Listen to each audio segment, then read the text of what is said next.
अॼुकल्ह असांजे सिंधी समाज में रिश्ता ठहण ॾुखिया ऐं ठहण सवला थी विया आहिनि। इन करे रिश्तो.com पंहिंजे मेंबर्स जे लाइ शुरू करे रहियो आहे एक्सपर्ट्स काउंसलर्स जे द्वारा प्री मैरिज काउंसलिंग, मतिलबु इंगेजमेंट खां पोइ ऐं शादीअ खां पहिरियों।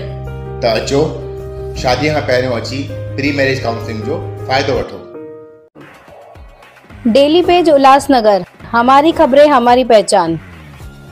आपके फेस्टिव सीजन को और स्पेशल बनाने हम लाए हैं धमाकेदार डील्स। महालक्ष्मी सेल्स शिवाजी चौक, जहां आपको मिलेंगे laptops and gadgets, refrigerators single door and double door, washing machines semi and fully automatic, batteries and inverters, water purifiers, आटा चक्की, air conditioners, air coolers, LED televisions, deep freezers, VG coolers, and rates सारे online से भी सस्ते। Check prices with us before buying online. Mahalakshmi sales Shivaji Chowk Ulhasnagar 3। All types of EMI options available. आज ही आइए और consumer appliance ले जाइए इजी EMI पर।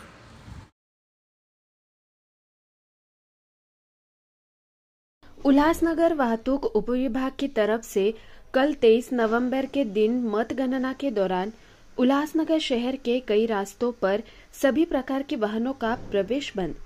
जिला कार्यालय परिसर सभी गाड़ियों के प्रवेश पर लगा प्रतिबंध।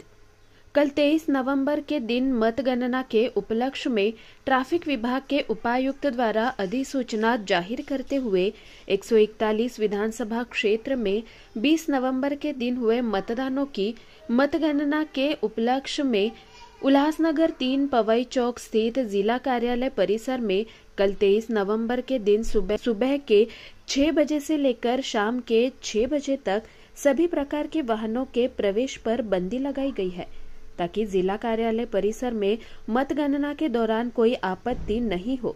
इस दौरान जो भी वहां श्रीराम चौक से पवई की तरफ से आएंगे उन्हें अब शांतिनगर परिसर से घूमकर जाना पड़ेगा और हीराघाट से जो भी वहां श्रीराम चौक की तरफ जाएंगे उन वाहनों को काजल पेट्रोल पंप से घूमकर जाना पड़ेगा।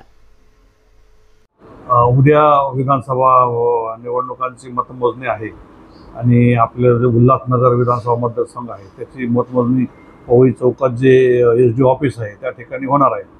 तर त्या ठिकाणी नागरिकांची गर्दी होणार, कार्यकर्त्यांची गर्दी होणार, त्या दृष्टीने आपण वाहतुकीत थोडासा बदल केलेला आहे।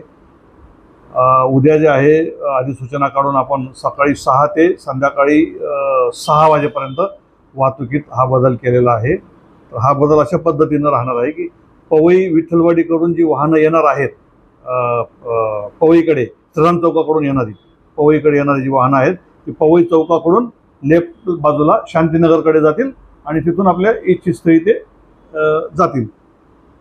ती पवई चौकात आपण ती वाहतूक थांबवलेली आहे आणि त्यांना तिकडे डायव्हर्जन दिलं आहे। हिराघाटकडून जी वाहतूक येणार आहे त्या वाहतुकीला आपण सरळ शांतीनगरकडे ती वाहतूक जाईल आणि पुढे तोच आपला पवईकडे जो जाणारा रोड आहे शांतीनगर रोड त्या रोडने ते आपल्या इच्छित स्थळी जातील। तर मी सर्व नागरिकांना आवाहन करेल की उद्या थोडीशी गर्दी त्या ठिकाणी होणार आहे, कार्यकर्ते वाहनं वगैरे घेऊन येणार आणि त्याच्यामुळे तिथं वाहतुकीची कोंडी होण्याची शक्यता आहे। त्याच्यामुळे सदरचे रस्ते पूर्णपणे बंद करणार आहोत। नागरिकांनी आम्हाला सहकार्य करावं आणि स्वतः सुद्धा या गैरसोयीपासून आपलं वेळ वाचवावा। तसेच मी जे मोठे वाहन चालक आहेत किंवा मोठ्या वाहनांचे जे मालक आहेत त्यांना आवाहन करेल की शांतीनगर ते आपला पवईचा जो रोड आहे त्या रोडवर वाहनं पार्क करतात ती तात्काळ त्यांनी काढून घ्यावीत आणि उद्याचा दिवस जे आहे ते मोठी वाहनं त्या रस्त्याला कोणीही आणू नयेत। त्या वाहनं जर आली तर विनाकारण त्या ठिकाणी वाहतूक कोंडी होईल आणि सर्वसामान्य नागरिकांना त्रास होईल। त्याच्यामुळे उद्याचा दिवस जे आहे ती मोठी वाहनं आहेत, कंटेनर असतील किंवा हायवा गाड्या असतील, मोठे ट्रक असतील, हे त्या रस्त्याला आणू नयेत।